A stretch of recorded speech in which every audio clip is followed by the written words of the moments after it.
So hello friends, कैसे हैं आप सभी। स्वागत है एक बार फिर से आपका हमारे अनिराज ऑफिशियल यूट्यूब चैनल पे। तो जैसा कि आप सभी जानते हैं कि आरआरबी एनटीपीसी 2024 के एग्ज़ाम बहुत ही जल्द आने वाले हैं। तो आरआरबी एनटीपीसी 2021 की सीबीटी 1 में जितने भी मैथ के क्वेश्चन पूछे गए थे, हम उसकी सॉल्यूशन इस सीरीज़ में कर रहे हैं, जिसमें कि ये पार्ट तीसरा रहने वाला है। 28 दिसंबर 2020 के शिफ्ट 1 और शिफ्ट 2 हमने कंप्लीट कर ली है। आज हम 29 दिसंबर 2020 का शिफ्ट 1 जो है वो स्टार्ट कर रहे हैं। तो चैनल को सब्सक्राइब करते हुए वीडियो को लाइक करके आगे बढ़ते हैं। तो देखते हैं आज का पहला क्वेश्चन क्या कह रहा है। पहला क्वेश्चन कह रहा है कि एक सभागार के अंदर 6889 विद्यार्थी इस प्रकार बैठे हैं कि एक पंक्ति में उतने ही विद्यार्थी हैं जितनी कि सभागार में पंक्तियाँ हैं। यानी कि अगर एक पंक्ति है तो एक विद्यार्थी बैठा है, और अगर दो पंक्ति हैं तो प्रत्येक पंक्ति में दो दो विद्यार्थी बैठे हैं। यानी कि ये एक तरह से ऐसे हो गया कि अगर ये एक है तो ये एक का स्क्वायर है, और अगर ये दो हैं तो ये दो का स्क्वायर है। तो हमारे को जो दिया हुआ है वो विद्यार्थियों की संख्या दी हुई है, वो कितनी दी हुई है तो 6889। अगर मैं इसका अंडर रूट करूँ तो हमारे पास पंक्तियों की संख्या आ जाएगी। तो पंक्तियाँ ही हमें निकालनी है। तो पंक्तियों की संख्या कैसे आएगी इसका रूट करने पे। तो अगर मैं देखूं 80 का जो रूट होता है, 80 का जो स्क्वायर होता है वो होता है 6400, और 85 का जो स्क्वायर होता है वो होता है 25 और 8 9 72, 7225। यानी कि ये इसके बीच में ही है। तो हमारा ना तो पहला ऑप्शन होगा ना तो दूसरा ऑप्शन होगा। 87 क्योंकि नहीं होगा, क्योंकि 80 और 85 के बीच में है। तीसरा ऑप्शन भी नहीं होगा। तो हमारा राइट आंसर क्या हो जाएगा 83। तो इसका जो राइट आंसर हो जाएगा वो क्या हो जाएगा 83। चलिए स्टार्ट करते हैं अपने दूसरे क्वेश्चन को। दूसरा क्वेश्चन कह रहा है कि 4624 का जो अंडर रूट है वो 68 है। तो देखो यहाँ पर बहुत ही आसानी से हमें, क्योंकि सभी सेम रकमें होंगी, सेम अंक हैं। तो देखो यहाँ पर क्या आएगा 46.24 है। तो यहाँ पर 0.24 2 के बाद है, तो यहाँ पर 1 के बाद लग जाएगा, यानी कि 6.8 आ जाएगा। प्लस यहाँ पर कितना 1 2 3 4 के बाद है, तो 4 के बाद है तो यहाँ 2 के बाद लग जाएगा, यानी 0.68 हो जाएगा ये। यहाँ पे कितना है तो 1 2 3 4 5 6 के बाद है तो 3 के बाद लग जाएगा, यानी 0.068। और इन सबको अब हम प्लस कर लेते हैं। तो प्लस करने पे देखते हैं कितना आता है। ये हो जाएगा अपना 8, ये हो जाएगा 8 6 14 का 4, हासिल आया 1, 8 6 14 और 1 15, पॉइंट का पॉइंट, और 6 और 1 7। तो 7.548 हमारा कौन सा आंसर होगा, राइट आंसर होगा बी। तो ये हमारा राइट आंसर हो गया। चलिए नेक्स्ट क्वेश्चन करते हैं। तीसरा नंबर क्वेश्चन कह रहा है कि 2014 बार ग्राफ, अच्छा इसमें दो ग्राफ होंगे, एक तो बार ग्राफ है ये वाला, और एक लाइन ग्राफ है ये वाला, ये रहा लाइन ग्राफ, ये नीचे वाला। तो कह रहा 2014 से 2018 के दौरान विभिन्न वर्षों में किसी सब्सक्रिप्शन सर्विस मोबाइल एप्लीकेशन द्वारा वेब सीरीज़ की संख्या को दर्शाता है। ये वेब सीरीज़ की संख्या है ऊपर वाला। और लाइन ग्राफ 5 स्टार से कम रेटिंग वाली वेब सीरीज़ को दर्शाता है, यानी कि इनकी कम रेटिंग वाले, ये कम रेटिंग वाले हैं, ये कम रेटिंग को दर्शाता है। तो ये क्या कह रहा हैगा कि 2014 से 2018 के दौरान 5 स्टार और उससे अधिक रेटिंग वाली वेब सीरीज़ के लगभग कुल कितना प्रतिशत था। तो देखो ये 30 है, ये 35 है, ये 35 है, ये 42 है और ये 48 है। ये 6 ऐसी वेब सीरीज़ हैं जो 5 स्टार से कम की रेटिंग है। तो 30 में से 6 चले जाएंगे, अपने पास क्या आ जाएगा 24। इसी तरीके से ये 35 है, ये 9 है, तो 35 में से 9 जाएगा, अपने पास में क्या आ जाएगा 26। इसी तरीके से ये 35 है, ये 11 है, 11 5 स्टार रेटिंग वाले से कम है, तो 11 इसमें से माइनस हो जाएंगे, अपने पास कितना आ जाएगा ये 24। इसी तरीके से 42 में से 12 जाएंगे 30 आ जाएगा, और 48 में से 12 जाएंगे तो अपने पास में 36 आ जाएगा। जब इनको टोटल करेंगे तो हम 24 26 50 50 और 24 74 74 और 36 110 और 30 140। तो टोटल ये 140 हो जाएंगे। और जब हम इसका टोटल करेंगे वेब सीरीज़ कितनी है, देखो परसेंटेज निकालने के लिए हमें क्या करना पड़ेगा, जो हमारे पास आया है उसे ऊपर लिखते हैं और नीचे क्या लिखते हैं टोटल को। तो 30 और 35 35 70 70 और 30 100 100 और 42 142 और 48 हो जाएगा 190। तो ये हो जाएगा 190 गुने परसेंटेज के लिए 100। तो 0 से 0 कट जाएगा और 19 से ये कटेगा, 19 सत्ते 133, 19 सत्ते 133 बचा 7, 19 तिया 57 57 और 19 तिया 57 बचे 13। तो अपने पास आ जाएगा ये 19 छिक्के 114, 19 छिक्के 114 यानी कि 73.6 के समथिंग आ रहा है, यानी ये लगभग 74 के करीब का होगा। 74% इसका हमारा राइट आंसर हो जाएगा, ऑप्शन नंबर 2 में ये रहा 74। चलिए नेक्स्ट क्वेश्चन करते हैं अपने।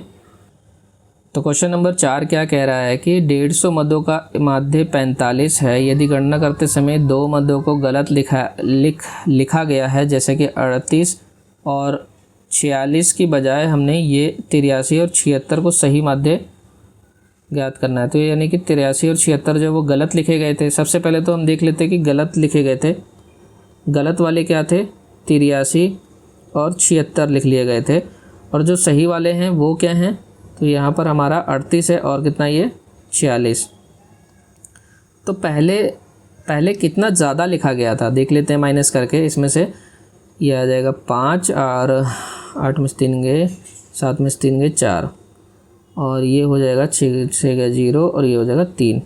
तो पहले जो टोटल देखें तो अपने पास में 75 जो है वो ज़्यादा लिख लिया गया था, यानी कि ये जो है पहले ज़्यादा लिख लिया गया था। तो अभी इस 75 को अगर पूरे में डिवाइड करता हूँ मैं, तो ये कितना आ जाएगा, 75 एकम 75, 75 दूनी यानी कि 0.5, यानी कि 0.5 जो है वो हमारा ज़्यादा लिख गया था पहले। तो पहले जो हमारा माध्य आया था वो कितना था, पहले का जो माध्य था हमारा वो कितना था 45, उसमें से हम 0.5 माइनस कर लेंगे तो हमारा जो सही वाला माध्य है, जो सही वाला माध्य है वो कितना हो जाएगा अपने पास में 44.5। तो ये हमारा राइट आंसर हो जाएगा। चलिए नेक्स्ट क्वेश्चन करते हैं, क्वेश्चन नंबर 5।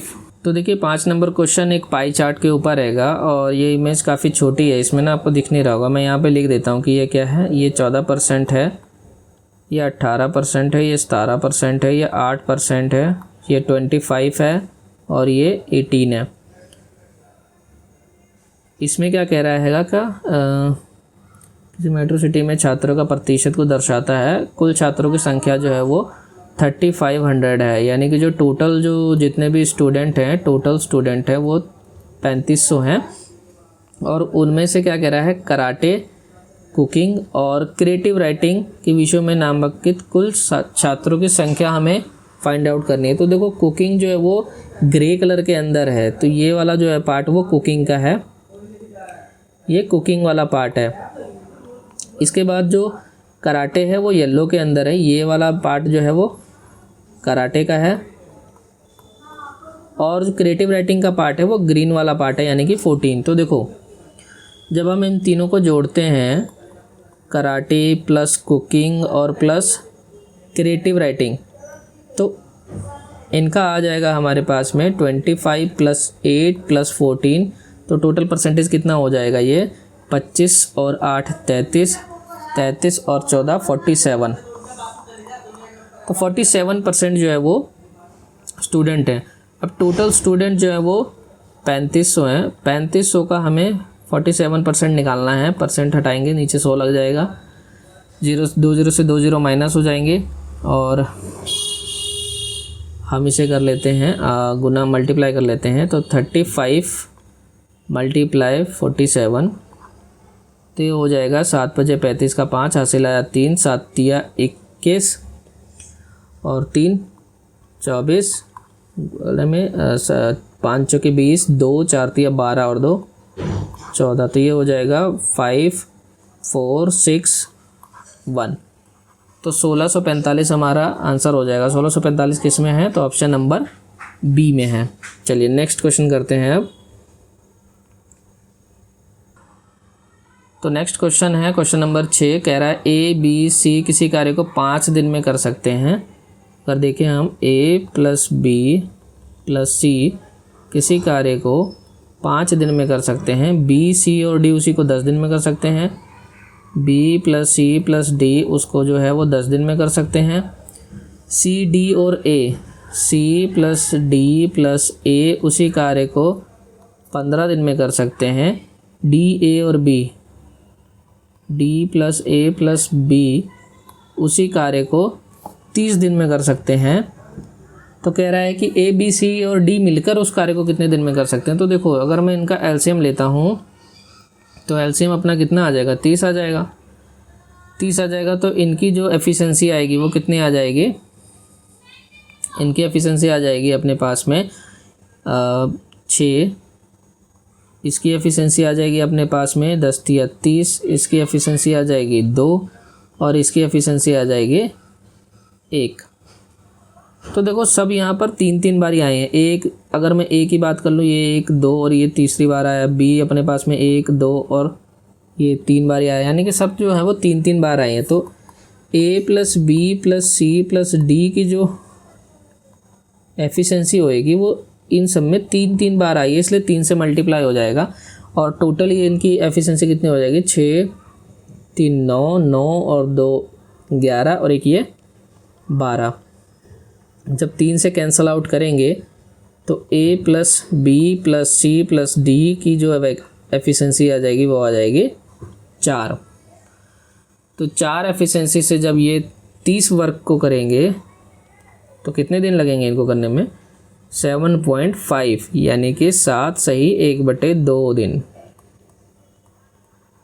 और यही हमारा राइट आंसर है, ऑप्शन नंबर बी यानी कि 2।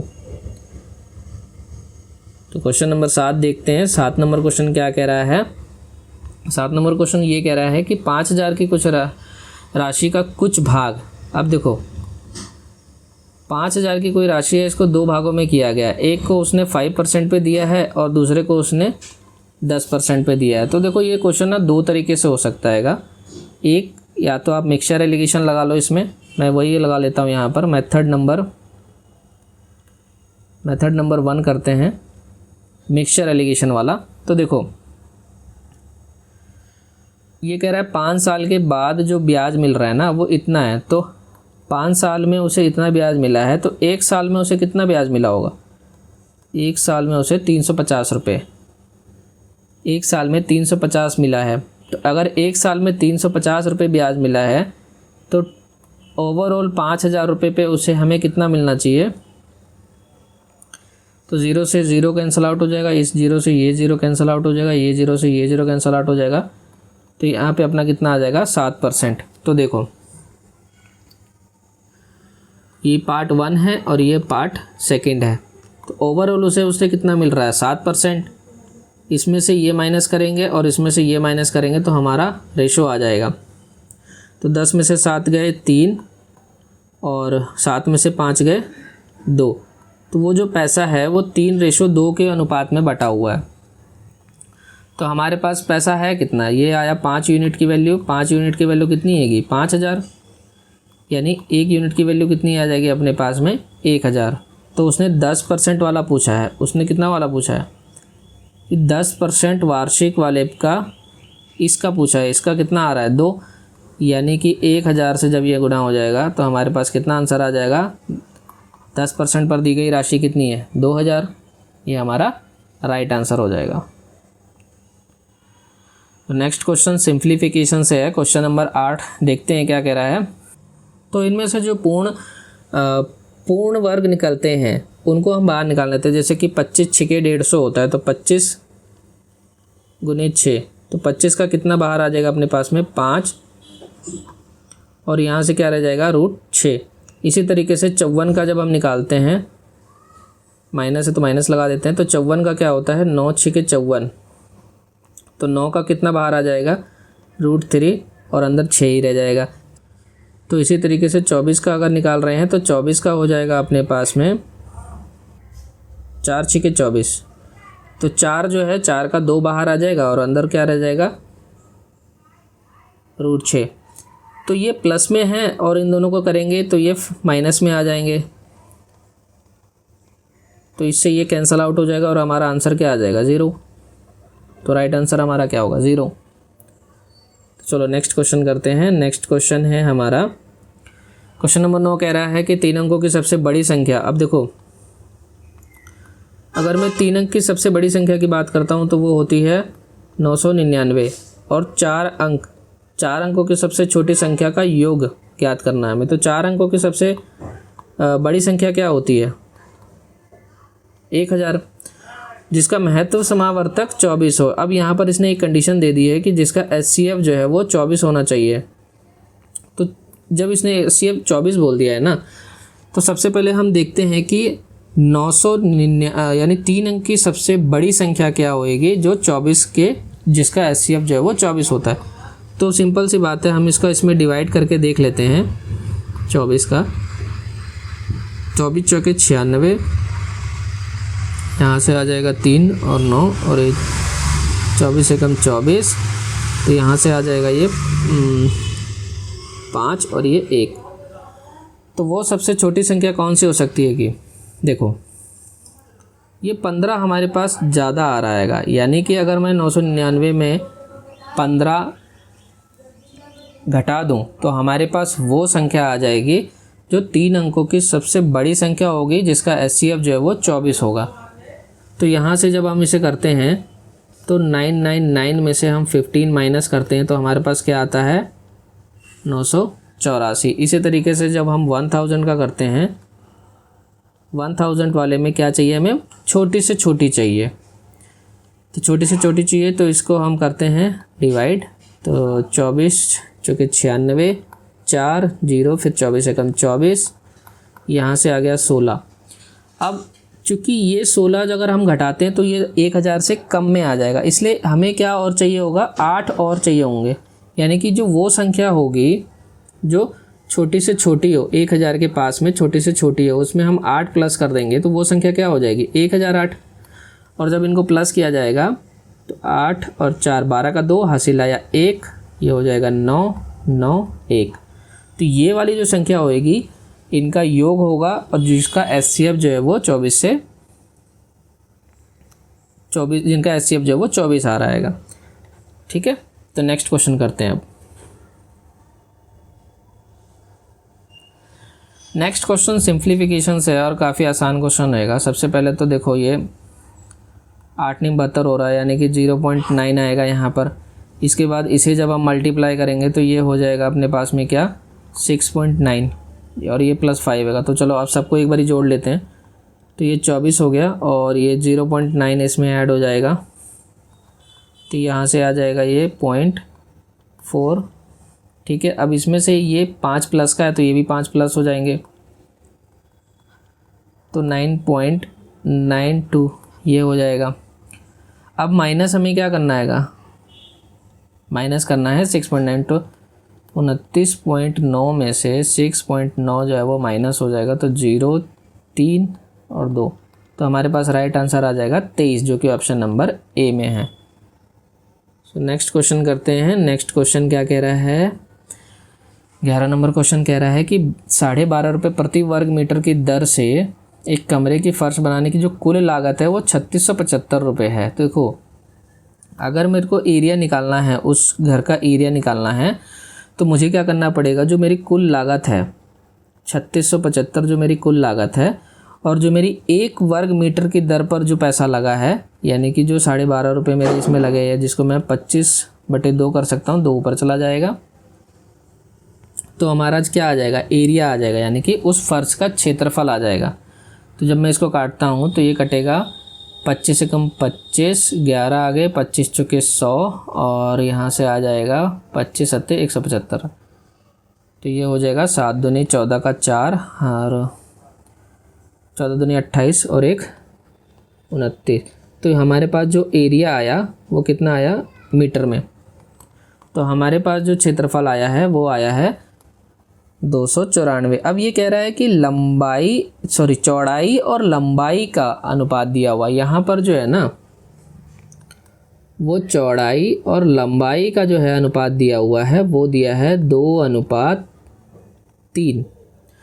यानी कि अगर मैं इसको मान लूँ कि क्षेत्रफल कितना, आयत का क्षेत्रफल कितना होता है, आयत का क्षेत्रफल होता है L × B, यानी कि 3x × 2x = क्षेत्रफल हमारा कितना आया था 294। तो 6x का स्क्वायर कितना हो जाएगा, अब इसको हम कैंसिल आउट करते हैं तो 6 चौके 24 और यहाँ से बचा 5 और 6 निम 54। तो x स्क्वायर की वैल्यू कितनी आ जाएगी यहाँ पर 49 और x की वैल्यू कितनी आ जाएगी अपने पास में 7। अब x की वैल्यू अगर हमारे पास 7 आ गई तो उसने बोला है लंबाई ज्ञात कीजिए। तो लंबाई अपने पास में कितना आएगा 3x। तो लंबाई अपने पास में 3x है, x की वैल्यू 7 है, तो 7 या 21 मीटर। तो 21 मीटर हमारा क्या हो जाएगा राइट आंसर।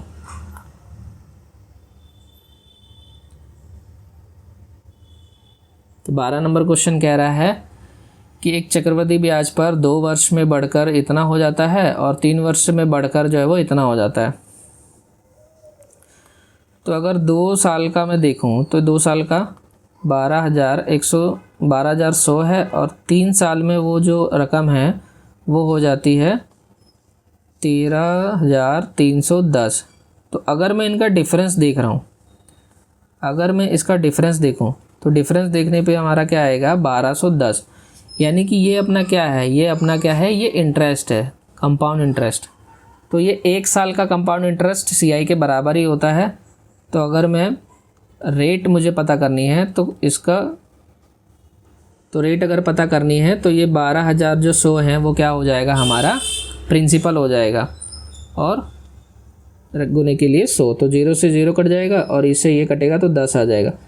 तो हमारी जो रेट आ जाएगी वो कितनी आ जाएगी 10%। ऑप्शन नंबर 3 में है।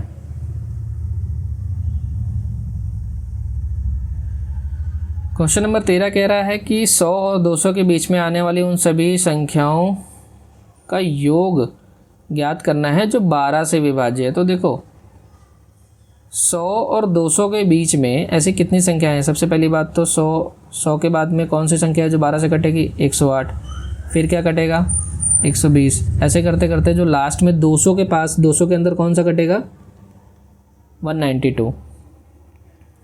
तो देखो यहाँ पर हमारा जो ए है यानी कि जो पहला पद है वो 108 है और जो हमारा अंतिम पद जिसे L कहते हैं वो है अपने कितना 192। तो हमने 2 फॉर्मूले पढ़ेंगे अर्थमेटिक प्रोसेशन के अंदर। सबसे पहला बात तो AN = A + n-1 × D, ये हमारा नंबर ऑफ टर्म्स निकालने का कि यानी कि इसके बीच में ये कितने नंबर हैं। और दूसरा फॉर्मूला होता है सम निकालने का SN = n/2, पहला और दूसरा, पहला और अंतिम। तो हमें सबसे पहले हमें n निकालना पड़ेगा। n निकालने के लिए हम क्या करेंगे, पहले इसका नंबर ऑफ टर्म निकालने के लिए हम इस वाले फॉर्मूले का यूज़ करेंगे। तो AN = हो जाएगा अपने पास में A + n-1 D।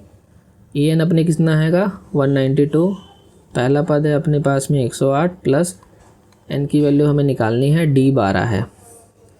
तो इसमें से ये घटाएंगे अपना आ जाएगा 84 और n-1 12, 12 सत्ते 84, 7 आ जाएगा n-1 और n की वैल्यू यहाँ से कितनी आ जाएगी 7 और 1 8।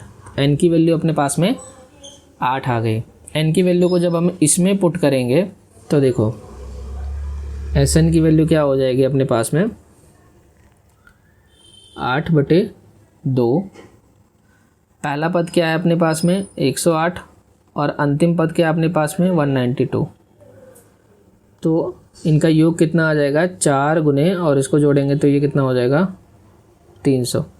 तो योग आ जाएगा अपने पास में 4 तिया 1200। ये अपना राइट आंसर हो जाएगा। तो राइट आंसर हो जाएगा 1200। तो नेक्स्ट क्वेश्चन देखते हैं, क्वेश्चन नंबर 14। क्वेश्चन नंबर 14 क्या कह रहा है, A, B और C किसी कार्य को 40, 60 और 80 दिनों में कर सकते हैं। तो मैं कहता हूँ A बी और सी हैं, ए बी और सी हैं, ये 40 दिन में कर रहा है, ये 60 दिन में कर रहा है और ये 80 दिन में कर रहा है। तो अगर मैं इनका एलसीएम लूँ तो एलसीएम कितना आ जाएगा अपने पास में? एलसीएम आ जाएगा 24, 240 अपना क्या आ जाएगा एलसीएम। तो इसकी एफिशिएंसी, ए की एफिशिएंसी कितनी आ जाएगी? 6 4 6 24 और 6 चौके 24 और सी की एफिशिएंसी 8 3 24 यानी कि 3।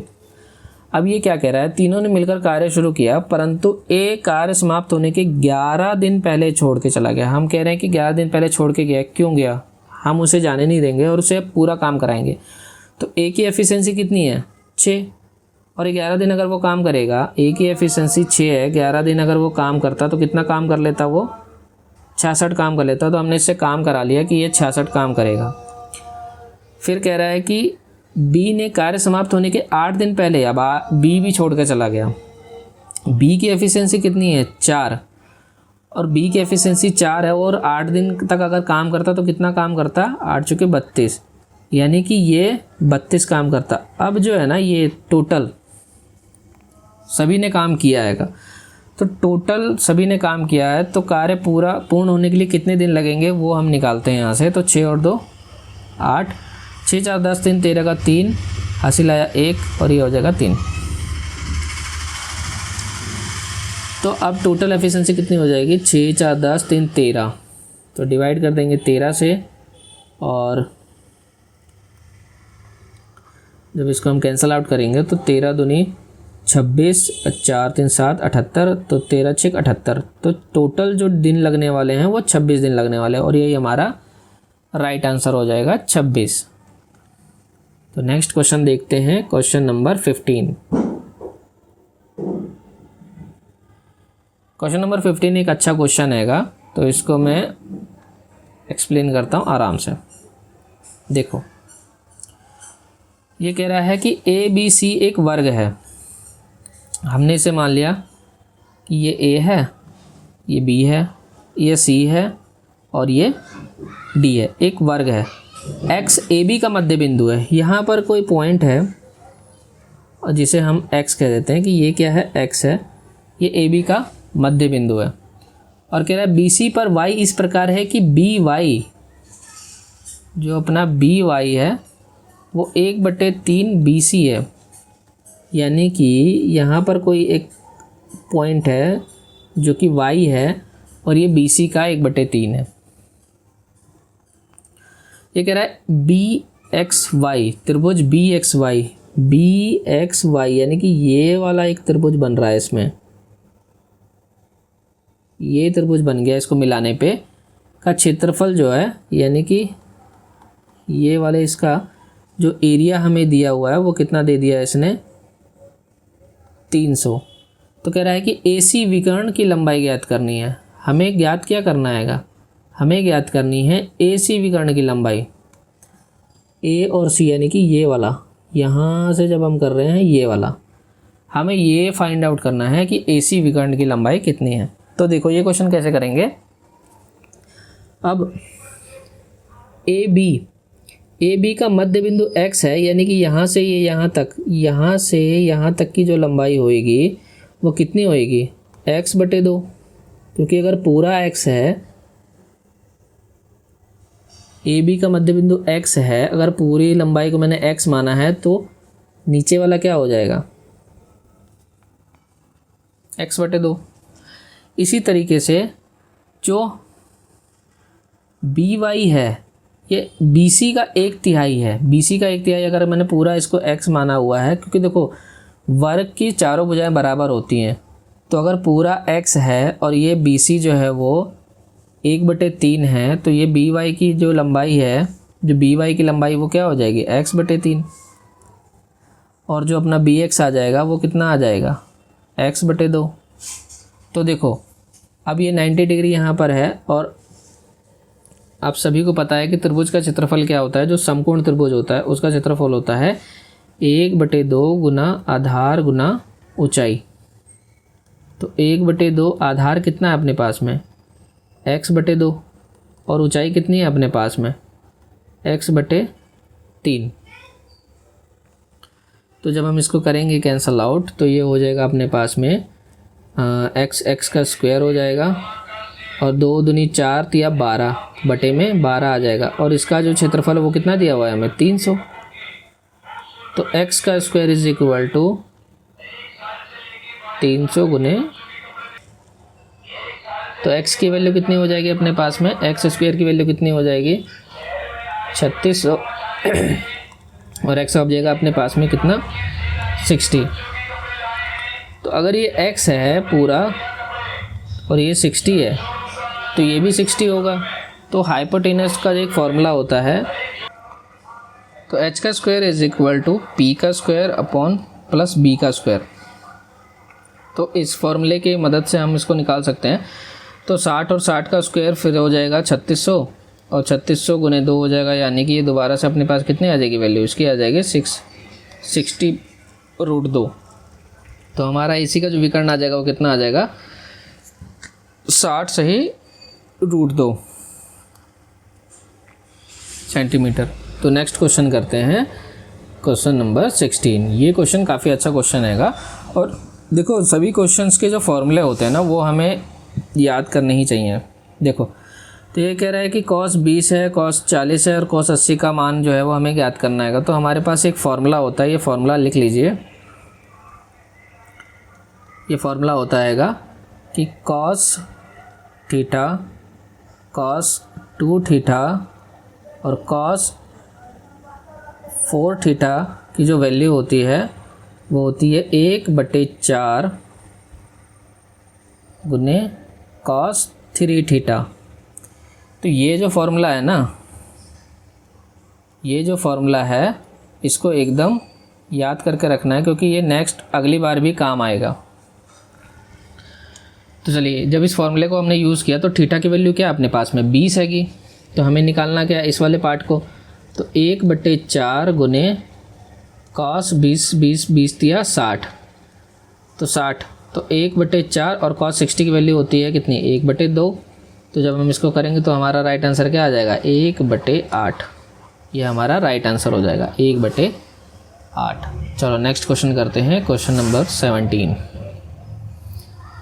क्वेश्चन नंबर 17 कह रहा है कि ए बी का जो अनुपात है, यानी कि ए बी और सी और डी का अनुपात है। सिंपल से हम पहले इसको लिख लेते हैं कि ए है, ये बी है, ये सी है और ये डी है। तो ए बी का अनुपात कितना है, ए बी का अनुपात 15:16 है। बी सी का अनुपात कितना है, तो बी सी का अनुपात 8:25 है।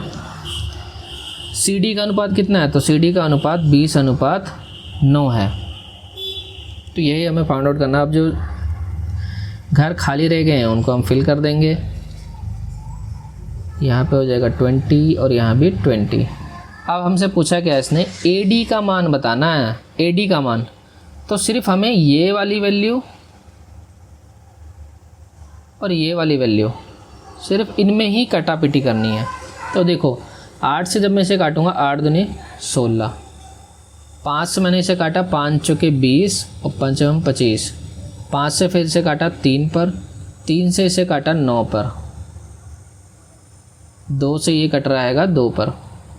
तो फाइनली हमारे पास क्या आया 2 और 3, तो 2:3। ए डी का जो मान आया, ए रेशो डी का जो मान आया वो कितना आया 2:3।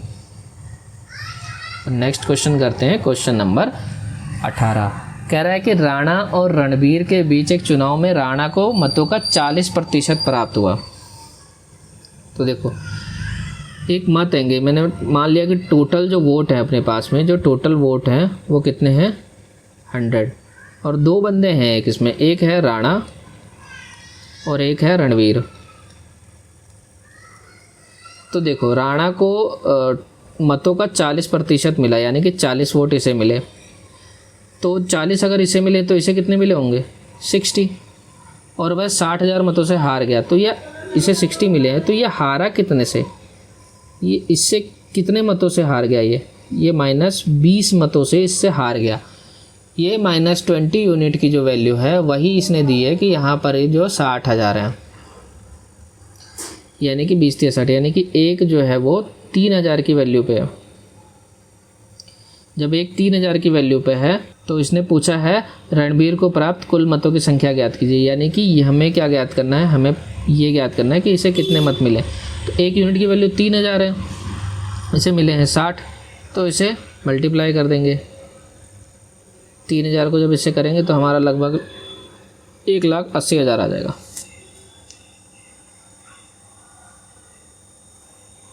$1,80,000।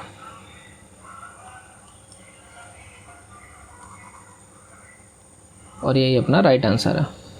तो नेक्स्ट क्वेश्चन करते हैं, क्वेश्चन नंबर 19।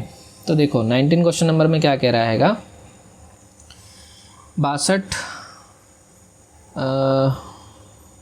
62/5 माइनस में ये काटा देंगे हम, इसको 2 आ जाएगा यहाँ से, 8 दूनी 16/7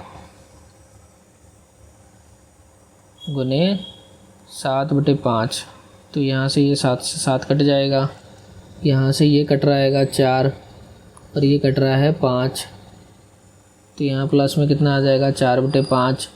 तो यहाँ से हो जाएगा 62/5 माइनस 16/5 प्लस 4/5। तो नीचे तो 5 5 5 है, तो एलसीएम कितना आ जाएगा 5 आ जाएगा। ऊपर 62 और 4 66, 66 में से 16 जाएंगे, अपने पास में कितना आ जाएगा 50। तो इससे करेंगे तो अपने पास में कितना आ जाएगा 10। तो राइट आंसर कितना हो जाएगा 10। तो नेक्स्ट क्वेश्चन करते हैं, क्वेश्चन नंबर 20। तो क्वेश्चन नंबर 20 क्या कह रहा है कि 25 मीटर ऊंची एक चट्टान के शीर्ष से मीनार का उन्नयन कोण मीनार के पाद बिंदु के अवनमन कोण के बराबर होता है, तो मीनार की ऊंचाई ज्ञात करनी। तो देखो ये क्वेश्चन बहुत ही सिंपल हैगा। सबसे पहले तो एक मीनार है, ठीक है, और उसके बाद में ये एक चट्टान है और इस चट्टान के बाद में एक मीनार है। ये मैंने खींच ली कि वो मीनार ये रही। अब जो इनको हम मिलाते हैं कि इसको जब मैंने इससे मिलाया, जब मैंने इसको इससे मिलाया और जब मैंने इसको इससे मिलाया, तो जो ये वाला कोण है और जो ये वाला कोण है, जो इसका उन्नयन कोण है उसके अवनमन कोण के बराबर है। तो देखो इसकी लंबाई उसने दे दी है 25, तो ये भी हो जाएगा 25। अब देखो ये 90 डिग्री, ये 90 डिग्री, ये कॉमन, तो ये सर्वांगसम त्रिभुज नहीं बन जा रहा है। देखो अगर मैं इसे नाम दे दूँ A, B और C और ये दे दूँ D, तो जो हमारा त्रिभुज ABC है वो सर्वांगसम त्रिभुज ACD होगा। देखो angle side angle, angle side angle के नियम से ये वाले का एरिया इस वाले के एरिया के बराबर, यानी कि जो वैल्यू इसकी होगी वही वैल्यू इसकी होगी। तो अगर ये 25 है तो ये भी 25 होगा। तो टोटल अपना 25 25 AD की वैल्यू, यानी कि मीनार की ऊंचाई कितनी हो जाएगी 50। नेक्स्ट क्वेश्चन करते हैं। नेक्स्ट क्वेश्चन क्या कह रहा है, नेक्स्ट क्वेश्चन कह रहा है कि 8 मेज़ों का लागत मूल्य, जो 8 मेज़ों का लागत यानी कि CP है वो 5 मेज़ों के SP के बराबर है। तो देखो CP SP का रेशो क्या आ जाएगा, यहाँ से 5:8। हमें साफ साफ दिखाई दे रहा है कि क्या, कि कोई चीज़ 5 की थी 8 में बिकी, तो हमें प्रॉफिट कितने का हुआ 3 का। किस पे हुआ 5 पे, तो परसेंटेज के लिए 100। तो इसको जब करेंगे हम तो ये हो जाएगा 20, 20 दिया 60। तो हमारा कितना प्रॉफिट हो जाएगा 60% प्रॉफिट हो जाएगा। ये अपना राइट आंसर हो जाएगा। क्वेश्चन नंबर 22 करते हैं। ये एक अच्छा क्वेश्चन है। तो देखो जब हम किसी पाइप से पानी गिर रहा हो, पाइप का पानी गिर रहा हो और उसकी धारा प्रवाह दे रखी हो, या नदी का पानी बह रहा हो और उसकी धारा प्रवाह दे रही हो ना, तो उसके लिए एक ना फॉर्मूला होता है जिसका वॉल्यूम अगर हमें निकालना हो, आयतन अगर हमें निकालना हो, तो वो होता है क्रॉस सेक्शन एरिया, यानी कि जिस पार्ट का हमें निकालना है वॉल्यूम, उस पार्ट का क्रॉस सेक्शन एरिया उसकी स्पीड और उसके टाइम पर डिपेंड करता है। तो ये फार्मूला जो है ना काफ़ी इम्पोर्टेंट हो जाता है। तो ये वाला फार्मूला हमेशा याद रखना, आगे भी ये काम आएगा, क्योंकि ये फार्मूला बहुत बारी यूज़ किया जाता है। तो चलो इसी फार्मूले का इस्तेमाल करते हुए हम करते हैं। तो क्रॉस सेक्शन एरिया हमारे पास क्या आएगा, 2 मीटर और 21 मीटर चौड़ी है, यानी कि 2 मीटर की वो नदी है और 21 मीटर चौड़ी है, ये क्रॉस सेक्शन एरिया है। और उसकी स्पीड कितनी है, तो 5 किलोमीटर है। किलोमीटर को हम मीटर में कर लेते हैं, तो मीटर में बदलने के लिए हम करेंगे इसे 5/18 से मल्टीप्लाई। अब टाइम क्या है अपने पास, टाइम है अपने पास में 10 मिनट। 10 को हमने कर लिया क्या, सेकंड्स में बदल लिया, तो 10 मिनट को हमने सेकंड में बदला, तो सेकंड के लिए 60 से मल्टीप्लाई। तो अब इसको काट लेते हैं। तो देखो 6 तिया 18 और 6 3 छिके 18 और 3 सत्ते 21। फिर यहाँ से 6 से ये काटेंगे, ये 10 पे कट जाएगा, नीचे कुछ बचा, नीचे कुछ नहीं बचाएगा। तो देखो 5 5 25 25 और ये हो जाएगा अपना 7 दूनी 14।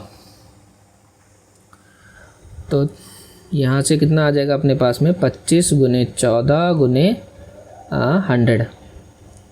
तो ये कितना हो जाएगा 25 चौके 100 और 25 का 25 यानी कि 350 और ये हो जाएगा 00। तो 35,000 वाला हमारा जो है वो आंसर हो जाएगा। तो 35,000 किलोलीटर हमारा क्या है, राइट आंसर। तो नेक्स्ट क्वेश्चन करते हैं, क्वेश्चन नंबर 23। तो ये क्वेश्चन अगर हम बेसिक से करने जाएंगे ना तो उसमें बहुत टाइम लगेगा, इसलिए हम इसमें ना वैल्यू पुटिंग मेथड करेंगे कि हमें x का और y का कुछ मान लेना पड़ेगा ताकि वो इन दोनों को सेटिस्फाई कर सके। तो देखो यहाँ पर हम जैसे कि देख पा रहे हैं कि ये x का क्यूब है और ये y का क्यूब है। तो अगर मैं यहाँ पर x का 3 लेता हूँ और y का 2 लेता हूँ तो क्यूब करने पे क्या आ जाएगा, 3 3 9 3 27 हो जाएगा और 2 दूनी 4 दूनी 8 हो जाएगा। और जब हम दोनों को जोड़ते हैं तो क्या आ जाता है 35। यानी कि ये जो है अपना ये वाला और ये वाला सेटिस्फाई हो रहा है। 3 और 2 जोड़ने पे 5 भी आ रहा है और इसको भी सेटिस्फाई कर रहा है। तो अब यही वैल्यू जो है हम इसमें रख देते हैं। तो जब ये वैल्यू हमने इसमें रखी तो 3 का 4 करेंगे और 2 का 4 करेंगे तो कितना आ जाएगा 3 तिया 9 तिया 27 तिया 81। तो यहाँ से कितना आ जाएगा 81 और 2 दूनी 4 दूनी 8 दूनी 16। तो यहाँ से कितना आ जाएगा 16। जब इन दोनों को जोड़ेंगे तो हमारे पास कितना आ जाएगा 97। तो ये अपना क्या हो जाएगा राइट आंसर 97। तो करते हैं अब अपना next question start. Question number 24। Question number 24 कह रहा है कि एक परीक्षा में 55% अभ्यर्थी अंग्रेजी के विषय में उत्तीर्ण हुए और 35% विद्यार्थी गणित में उत्तीर्ण हुए, 20% दोनों में उत्तीर्ण हुए। तो अनुत्तीर्ण और यहाँ पर फेल वालों का दे रखा है कि फेल वाले जो है ना वो 1200 हैं। तो परीक्षा देने वाले कुल संख्या हमें निकालना क्या है, टोटल निकालना है कि जो टोटल स्टूडेंट है वो कितने होंगे। तो देखो यहाँ पर 2 चीज़ें दी हुई होंगी, एक तो इंग्लिश का दिया हुआ है और एक मैथ का दिया हुआ है। तो हम ये कर लेते हैं। तो देखो यहाँ पे ये जो रेड वाला सर्कल है ये इंग्लिश का है और ये जो हरा वाला सर्कल है ये मैथ का है। तो इसमें क्या कह रहा है कि इसमें 55% स्टूडेंट है, 55%। और मैथ में कितने हैं, तो मैथ में 35% है। और दोनों में कितना है, तो दोनों में 20 है। दोनों में 20 है तो 20 तो यहाँ पे आ गया आएगा। तो अगर 55 में से 20 जाएगा तो अपने पास में इस वाले में, सिर्फ इस वाले में कितना आएगा 35। 35 में से 20 अगर इधर आ चुका है तो केवल जो मैथ वाला है वो कितना रह जाएगा, तो 35 में से 20 जाएंगे, ये रह जाएगा 15। तो टोटल अगर मैं पास वाले देखूं तो पास वाले स्टूडेंट कितने आएंगे, तो 35 15 50 और 20 70% जो है वो पास आएंगे। तो अगर 70% पास है तो फेल कितने परसेंट है, फेल जो है वो 30% है। तो फेल 30% है, लेकिन वो कह रहा है 30 नहीं 1200 है। तो 30% की वैल्यू यहाँ पर कितनी दी हुई है 1200। तो 1% की वैल्यू कितनी आ जाएगी, 1% की वैल्यू आ जाएगी अपने पास में 40। तो 100% की वैल्यू कितनी आ जाएगी अपने पास में 4000। यही हमारे टोटल स्टूडेंट है। तो टोटल स्टूडेंट्स की वैल्यू कितनी आ गई 4000। तो चलिए नेक्स्ट क्वेश्चन करते हैं। नेक्स्ट क्वेश्चन 25 नंबर क्वेश्चन क्या कह रहा है। तो क्वेश्चन नंबर 25 है सिंप्लीफिकेशन के अंदर से, यानी कि इसे सरल करना आएगा। अब देखो इसे बॉडमॉस का रूल इसमें अप्लाई होगा। बॉडमॉस का रूल क्या कहता है, बॉडमॉस का रूल कहता है कि सबसे पहले जो ब्रैकेट के अंदर है वो चीज़ें सॉल्व होंगी। तो जब इसको माइनस करेंगे तो 63 में से 29 जाएगा, अपने पास में क्या आ जाएगा 24। ये प्लस का निशान है। अब यहाँ पर ये डिवाइड हो रहा है तो डिवाइड आएगा, डिवाइड करेंगे तो अपना पास कितना हो जाएगा 25 मल्टीप्लाई 7 है यहाँ पर, और ये माइनस का 86 है। तो देखो अब अपने पास में क्या क्या आ जाएगा, तो 186 माइनस 7 इंटू 24 प्लस 5, तो 186 माइनस जब इसको मल्टीप्लाई करेंगे तो ये आ जाएगा 168 प्लस 5, तो प्लस 5 यहाँ से इससे प्लस हो जाएगा तो ये आ जाएगा 191 माइनस 168, और जब हम इसको माइनस करेंगे तो हमारे पास क्या आ जाएगा 23। तो राइट आंसर अपना क्या हो जाएगा 23। चलिए नेक्स्ट क्वेश्चन करते हैं 26 नंबर क्वेश्चन। 26 नंबर क्वेश्चन क्या कह रहा है, देखो इसमें भी हम वैल्यू पुटिंग मेथड हम कर सकते हैं कि वैल्यू पुट करके हम कर सकते हैं।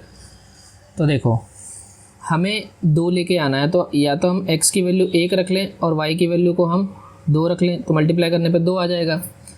तो देखो 2x प्लस 5y बराबर 12 है। तो अगर मैंने x की वैल्यू 1 रखी है तो 2 एकम 2 हो जाएगा, प्लस और y की वैल्यू क्या रखी है 2 रखी है, तो 5 दूनी 10, तो इन दोनों को जोड़ने पर हमारा 12 आ जा रहा है। तो यही वाला हमारा, इसमें वही वैल्यू हम जो है इसमें पुट कर देंगे। तो इसमें पुट करने पे क्या आएगा, 1 की वैल्यू 1 है तो 8 का 1 का क्यूब करेंगे, और 125 गुने कितना y की वैल्यू हमने 2 मानी है तो 2 का क्यूब। तो देखो 8 का 1 का क्यूब 1 ही होता है, तो 8 प्लस और ये 2 का क्यूब हो जाएगा अपने पास में 2 दूनी 4 दूनी 8, और 25 अट्ठे 125 अट्ठे हो जाएगा हमारा 1000। अब 1000 में हम जब 8 जोड़ते हैं तो हमारा राइट आंसर आ जाएगा 1008।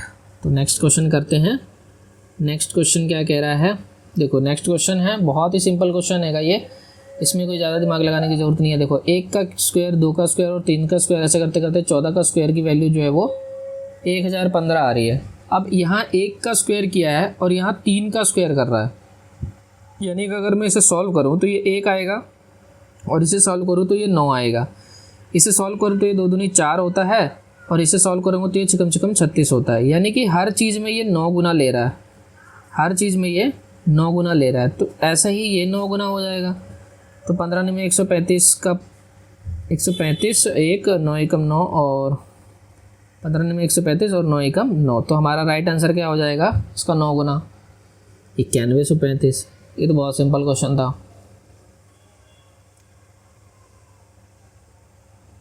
नेक्स्ट क्वेश्चन करते हैं क्वेश्चन नंबर 28।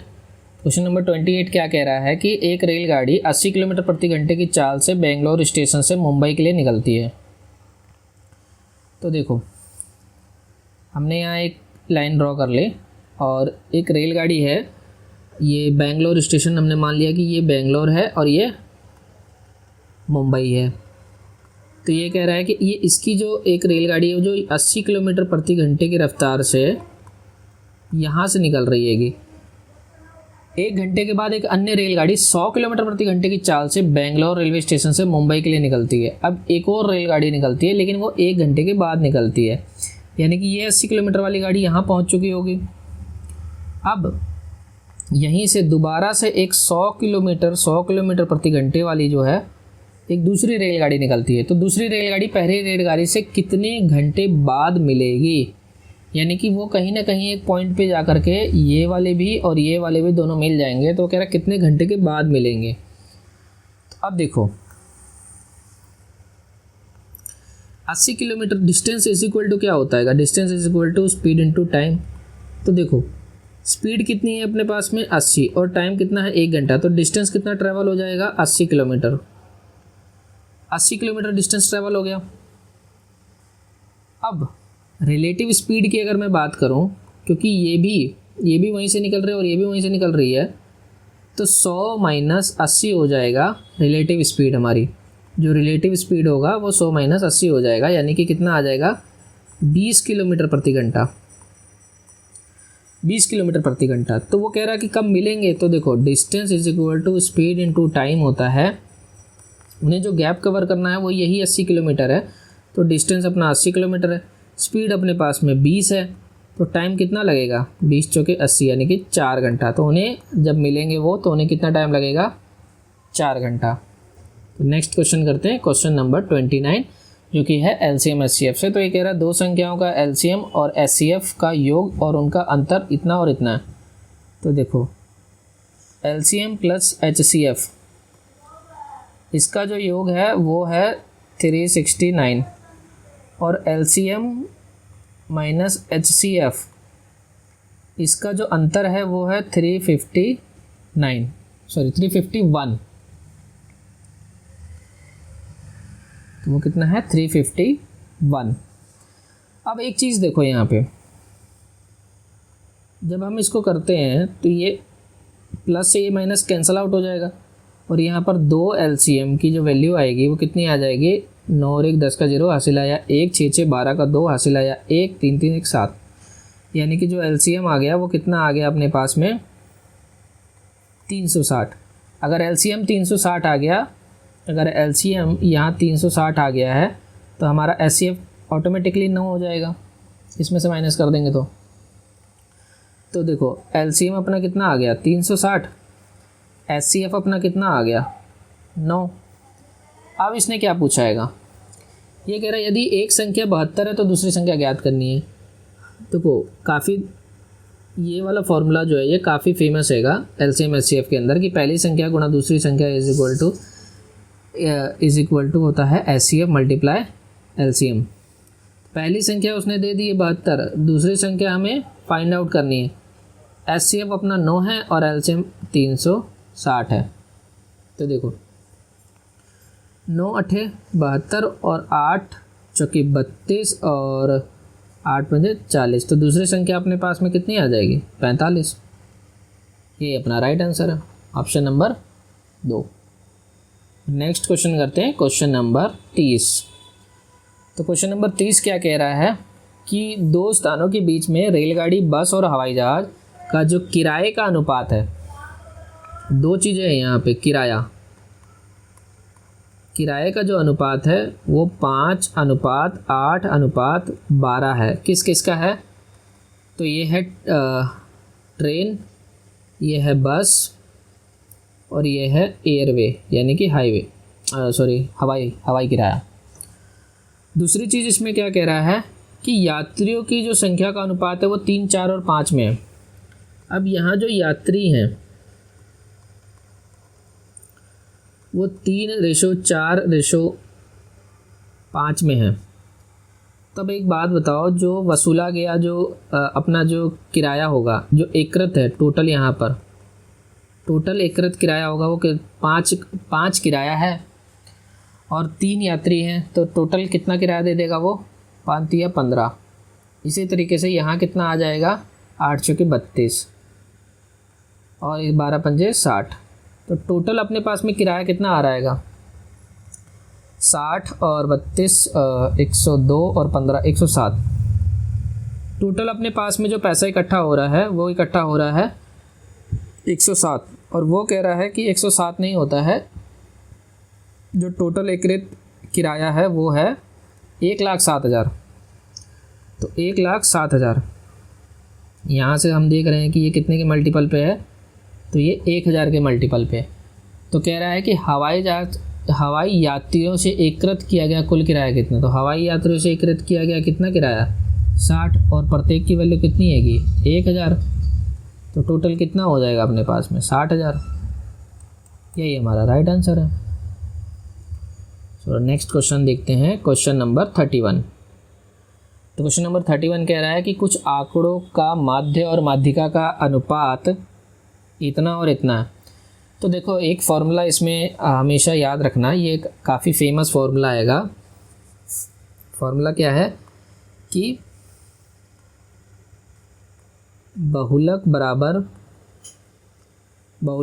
क्या होता है 3 माध्यिका माइनस 2 माध्य। ये फार्मूला काफ़ी इंपॉर्टेंट होता है और ये हर एक शिफ्ट के अंदर एक ना एक इसके ऊपर एक क्वेश्चन पूछा जाता है। तो देखो जब ये फार्मूला हमें पता होता है तो हमें बहुलक निकालने के लिए क्या करना होगा, माध्यिका का अनुपात कितना दिया हुआ है, माध्यिका का अनुपात जो है वो 5 दिया हुआ है, तो 3 × 5 और माध्य का जो अनुपात है वो कितना दिया हुआ है 4, तो 2 गुने 4, तो 5 तिया 15 माइनस 4 दुनी 8, तो बहुलक बराबर कितना आ जाएगा अपने पास में, तो बहुलक कितना आ जाएगा अपने पास में, बहुलक आ जाएगा अपने पास में 7। अब उसने क्या पूछा है कि माध्य और बहुलक का अनुपात हमें निकालना है, तो माध्य और बहुलक का अनुपात निकालना है हमें। तो माध्य अपने पास में कितना है, माध्य अपने पास में 4 है और बहुलक अपने पास में कितना आ गया 7, तो इनका अनुपात हो जाएगा 4:7। ये राइट आंसर हो जाएगा ऑप्शन नंबर 3। तो नेक्स्ट क्वेश्चन करते हैं क्वेश्चन नंबर 32। तो क्वेश्चन नंबर 32 क्या कह रहा है कि एक समबाहु त्रिभुज ABC में एक भुजा 28 सेंटीमीटर है और एक अन्य समबाहु त्रिभुज PQR की भुजा का माप ज्ञात करना है जिसका क्षेत्रफल त्रिभुज ABC के क्षेत्रफल का 16 गुना है। देखो अब एक त्रिभुज है, ये समबाहु त्रिभुज है मान लो, और एक और त्रिभुज है,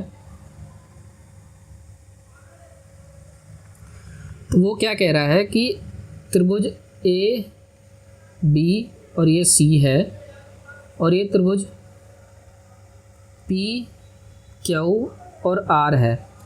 तो देखो ABC की भुजा कितनी है 28 और इसका जो क्षेत्रफल जो भी इसका क्षेत्रफल आएगा वो इस वाले एरिया जो PQR का क्षेत्रफल है, PQR का जो क्षेत्रफल है वो इसके एरिया के 16 गुना है, 16 गुना। तो देखो समबाहु त्रिभुज का जो क्षेत्रफल होता है, तो क्षेत्रफल ABC त्रिभुज ABC का जो एरिया आएगा अपने पास में वो कितना आएगा √3/4A²। तो समबाहु त्रिभुज का जो क्षेत्रफल होता है √3/4A²। तो √3/4A² का 28 और गुने 28।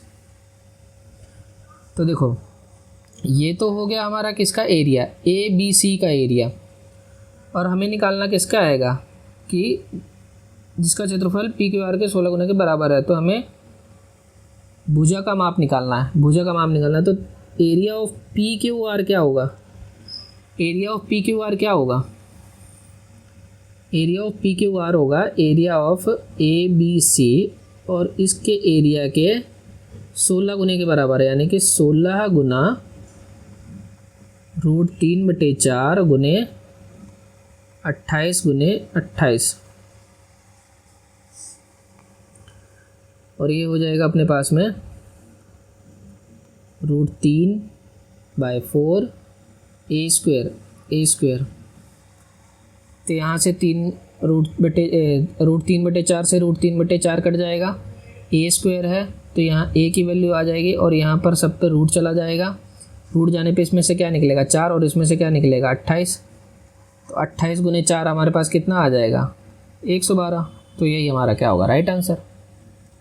तो PQR की जो भुजा हो जाएगी वो अपनी क्या हो जाएगी 112। नेक्स्ट क्वेश्चन करते हैं 33 नंबर क्वेश्चन क्या कह रहा है, फिर से ये बार ग्राफ का ही एक है। अब इसके अंदर पूछ रहा है 2015 से, यानी कि यहाँ से 2015 से 2018 तक सब्सक्रिप्शन सर्विस मोबाइल एप्लीकेशन द्वारा जारी की गई वेब सीरीज़ की औसत संख्या कितनी है। तो देखो ये 35 है, ये 35 है, ये 42 है और ये 48 है। तो 35 है, ये भी 35 है, ये 42 है और ये 48 है। तो हमने मान लिया कि वो कितनी आएंगी, हमने मान लिया कि वो है 40। औसत हमने मान ली, डेविएशन के माध्यम से करेंगे हम इसे, तो हमने मान लिया कि एवरेज हमारा 40 है। तो ये कितना कम दे रहा है 5, ये कितना कम है 5, ये कितना ज़्यादा है तो ये है 2 ज़्यादा, और ये कितना ज़्यादा है तो ये है 8 ज़्यादा। तो ये 10 से ये 10 कैंसल आउट हो जाएगा, यानी जो हमने डेविएशन माना है 40 वही हमारा क्या है राइट आंसर है, क्योंकि कोई भी डेविएशन नहीं आया तो हमारा जो एवरेज है जो हमने एज्यूम मान किया था वही हमारा राइट आंसर है। चलो 34 नंबर क्वेश्चन भी एक ग्राफ से रिलेटेड है। तो इसमें कह रहा है कि 5 विभिन्न प्रकार के सामानों का क्रय मूल्य को दर्शाती है जिनमें 2 अलग अलग दुकानदार एक्स और वाई के द्वारा भिन्न भिन्न मूल्यों में बेचा जाता है। ज्ञात कीजिए कि किस दुकानदार ने कुल मिलाकर ज़्यादा लाभ कमाया। तो देखो ये कॉस्ट प्राइस है, इसने 180 का बेचा, इसने 175 का बेचा। तो यहाँ से हम देख लेते हैं, ये एक्स है और ये वाई है, ये एक्स है और एक ये वाई है। तो कोई चीज़ 173 की थी, इसने 180 की बेची, इसने 175 की बेची, यानी कि इसने जो लाभ कमाया वो कितने का कमाया, 7 का, और इसने जो कमाया वो कितने का कमाया, 2 का, पहली चीज़ में, ए वाले आर्टिकल में। इसी तरीके से बी वाला, सी वाला, डी वाला और ई वाले में देख लेते हैं। तो इसमें कमाया उसने 1 का लाभ और इसमें कमाया उसने 6 का, इसमें कमाया इसने 10 का लाभ और इसमें कमाया उसने 7 का लाभ। डी वाले में इसने कमाया इसने 9 का और इसने 19 का, और इसने कमाया इसमें 23 का और इसने कमाया 8 का। तो जब हम इनको टोटल करते हैं तो ये हो जाएगा अपने पास में 7 और 1 8, 18, 18 9 27, 27 और 23 50। और इसने लाभ कितना कमाया, इसने कमाया है 2, 3 6 और 2 8, 8 7 15, 15 और 8 15 और 19 35 34, 34 और 8 हो जाएगा 42। तो क्या कह रहा है कि ज़्यादा लाभ कमाया, क्या कह रहा है कि किस दुकानदार ने ज़्यादा लाभ कमाया और उसका प्रतिशत लाभ कितना था। तो सिंपल से हमें पता चल रहा है कि एक्स वाले ने ज़्यादा लाभ कमाया है, तो ये वाई वाला तो आंसर होगा नहीं और ये वाला भी आंसर नहीं होगा। अब कितना कमाया है लाभ वो देख लेते हैं। तो इसने लाभ कमाया है 50। टोटल अपने पास जो वैल्यू हैगी वो जोड़ लेते हैं। तो इनके जोड़ने पे क्या आता है हमारे पास में, इनको जोड़ने पे आएगा अपने पास में, इधर लिख देता हूँ मैं। तो ये जो टोटल अपने पास में जोड़ने पे आ रहा है वो आएगा 1450। तो परसेंटेज के लिए लाभ प्रॉफिट जो हमारा कितना हुआ है, 50 का हुआ है। 50 का प्रॉफिट 1450 पे, तो 100 पे कितना, तो जब हम इसे कैंसिल आउट करेंगे तो 5 1 5 दूनी 10 और 5 नी 45 और ये 5 दूनी 10 हो जाएगा, 50 दूनी 100 हो जाएगा, ये 100/29 यानी कि 3 पॉइंट समथिंग आएगा ये। तो 3 पॉइंट कुछ आएगा, 3.4 के करीब आएगा। तो 3.4 एक वाले ऑप्शन में है और ऑप्शन नंबर तीसरा है वो। तो अब देखते हैं नेक्स्ट क्वेश्चन। तो ये हमारे 29 दिसंबर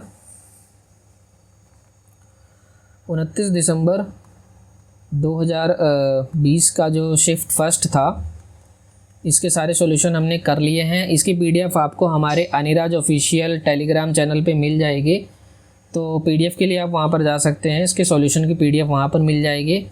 तो वीडियो कैसी लगी लाइक करें, सब्सक्राइब करें अनिराज ऑफिशियल यूट्यूब चैनल को। और ये सीरीज़ जो है वो 133 पूरे पार्ट जो है हम आपको इसी यूट्यूब चैनल पे दे देंगे फ्री ऑफ कॉस्ट। तो हमारे चैनल को सपोर्ट कीजिए, लाइक कीजिए, सब्सक्राइब कीजिए। मिलते हैं अगली वीडियो में। जय हिंद, जय भारत।